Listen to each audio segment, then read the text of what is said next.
बिस्मिल्लाहिर्रहमानिर्रहीम। अस्सलाम वालेकुम। मैं हूं रज़ा मेकन, आप देख रहे हैं IRK न्यूज़। आइए जानते हैं कुछ अहम अपडेट सदीक जान साहब से। इस्लामाबाद हाई कोर्ट से बड़ा फैसला आ गया है और ये बड़ा फैसला इसलिए है कि ये फैसला दिया है इस्लामाबाद हाई कोर्ट के उन दो जजेस ने जो हुकूमत खुद लेकर आई है।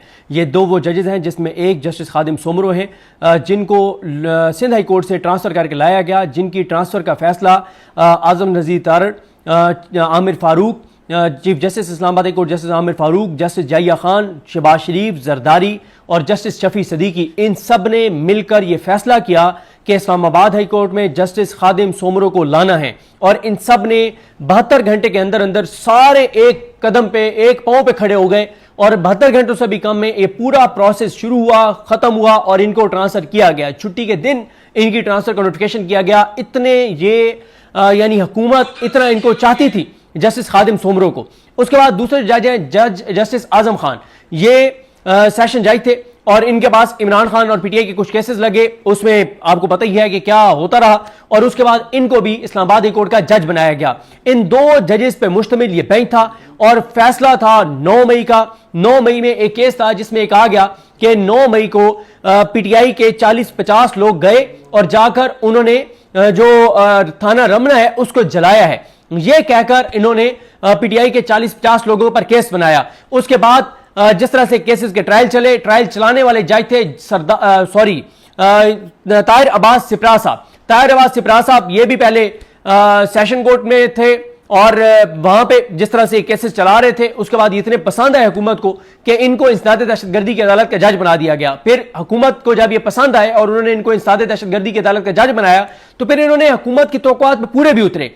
इन्होंने पीटीआई के MNA अब्दुल लतीफ चित्राली, साबिक MPA कैलाश वजीर, इसके अलावा और 8-9 लोग थे जिनमें आज जिन 4 के हवाले से फैसला आया है, सुहेल खान, शाहजेब, मीरा खान, इकराम खान, इन सब को इन्होंने 4 साल से लेकर 15 साल तक जो है इन्होंने सजाएं सुना दी। और उसके बाद आज इस केस की अपील जो थी उसमें 4 जिनको मुजरिम करार दिया गया था उन 4 को बाइज्जत बरी कर दिया गया है। और इस्लामाबाद हाई कोर्ट के उन 2 जजेस ने जिनको हुकूमती जजेस जिनको कहा जाता है कि हुकूमत इनको लाई है, जिनको कहा जाता है कि हुकूमत को ये पसंद है, जिनके बारे में कहा जाता है कि हुकूमत चाहती है कि हमारे केस ये सुने, ये वो जज हैं जिनको लाया गया कि इस्लामाबाद हाई कोर्ट के जो 5 जजेस हैं, मोसरत तरकियानी साहब, तारिक महमूद जहांगीरी साहब, सरदार इजाज इसा खान साहब, बाबर सत्तार साहब, समन रिफत इम्तियाज साहिबा, इन 5 जजेस के पास केसेस ना लगे और इन जजेस के पास लगे जिनको हुकूमत या तो ट्रांसफर करके लाई है जस्टिस जाहिया खान के साथ मिलके, या जिनको डायरेक्ट जो है वो वकील से जज बनाया गया है, इनके पास लगे।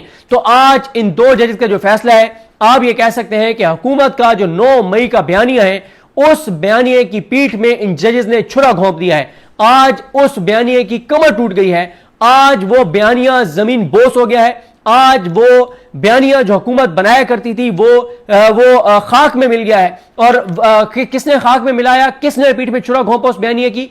उन 2 जजेस ने जिनको हुकूमती जजेस कहा जाता है, जो हुकूमत को बहुत पसंद है, जिनका चाहती है हुकूमत की ये केस सुने, जिनको हुकूमत कहती है कि ये आजाद जज है, हुकूमत के मुताबिक, हुकूमत के मामले में आजाद है।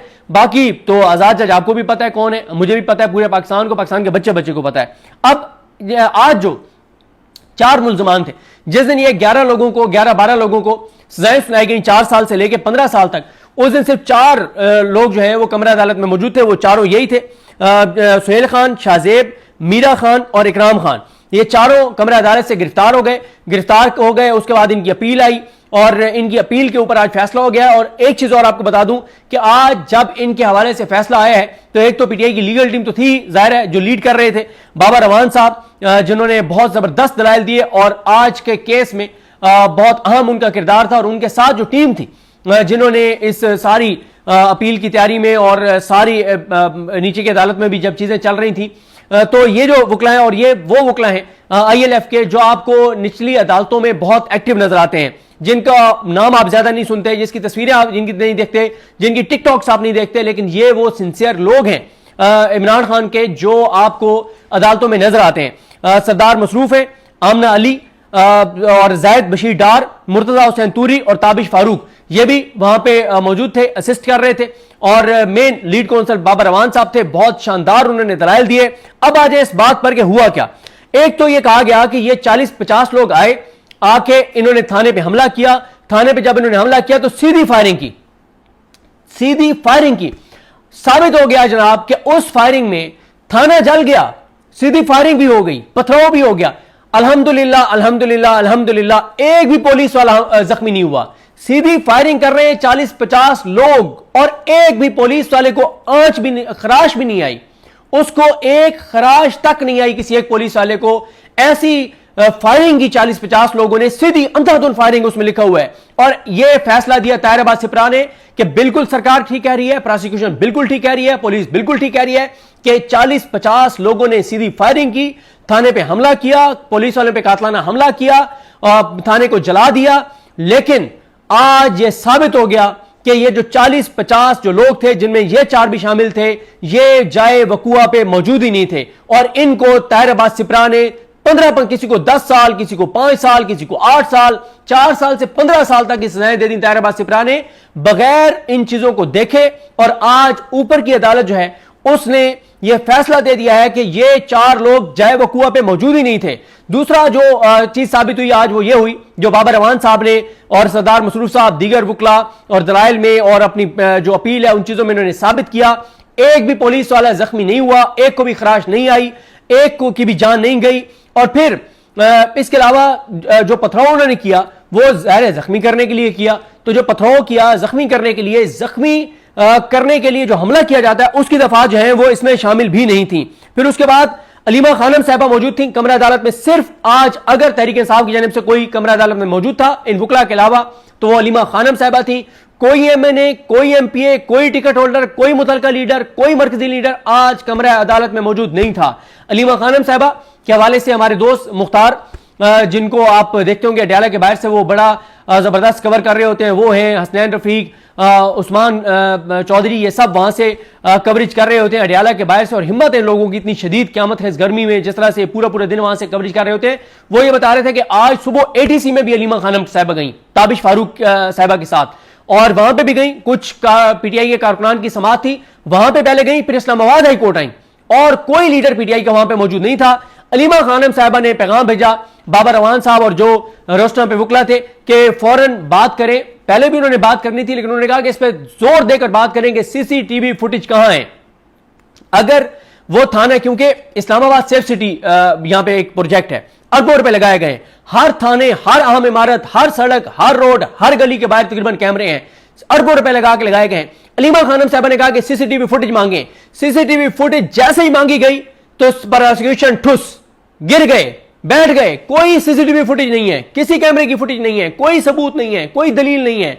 और फिर कहा यह गया कि जी तस्वीरें हैं, जो तस्वीरें पेश की गई उनमें भी ना तो उनके हाथ में पिस्टल है, ना क्लाशनकोफ है, ना उनके हाथ में बंदूक है, ना उनके हाथ में डंडा है, कोई चीज नहीं है। और यह भी साबित नहीं हुआ उन तस्वीरों से कि ये 4 लोग वहां जाए वकुआ पे मौजूद थे, और सीसीटीवी फुटेज तो बिल्कुल नहीं थी। और यह भी आज साबित हुआ कि यह एक झूठा केस था। बल्कि एक का आपने सुना, शायद अब्दुल लतीफ चतराली साहब ने कहा, उन्होंने हल्फन कहा कि मैंने थाना रमना का नाम पहली बार सुना है, जिस थाना रमना के बारे में कहा गया कि वो जला दिया गया और इन्होंने जलाया है। उन्होंने हल्फन कहा है कि मैंने पहली बार सुना है कि इस्लामाबाद में कोई थाना रमना भी है। ये हालात हैं पाकिस्तान में इंसाफ के, ये हालात हैं जस्टिस याहिया खान आफरीदी साहब की अदालतों के। जस्टिस याहिया खान आफरीदी साहब ने अदालतों को कहा 120 दिन में सजाएं सुनाओ। ताहिर सिप्रा साहब ने कहा मैं सर खादिम, मैं नौकर, आपके हुक्म की तामील होगी। उन्होंने पीटीआई वालों को सजाएं दे दी। आज धड़न तख्ता हो गया उन सजाओं का। एक चीज, एक सबूत, ये वो जजेस हैं जिन पे हुकूमत को एतमाद है, खादिम सोमरो साहब और ये आजम खान साहब। इन्होंने प्रोसिक्यूशन को बार बार कहा कोई एक सबूत दिखा दो, कोई एक सबूत दिखा दो, कोई एक सबूत दिखा दो। एक सबूत ये प्रोसिक्यूशन पुलिस नहीं दिखा सकी। सारे का सारा बयानिया, सारे की सारी इमारत जमीन बोस हो गई है। इमरान खान का बयानिया जीत गया है, इमरान खान सुरखरू हुआ है। तो नाज़रीन, ये थी आज की अहम अपडेट्स जो आपने जानी सदीक जान की ज़बानी। इसी के साथ अपने मेज़बान रज़ा मेकिन को इजाज़त दीजिए। अल्लाह हाफिज़। पाकिस्तान जिंदाबाद।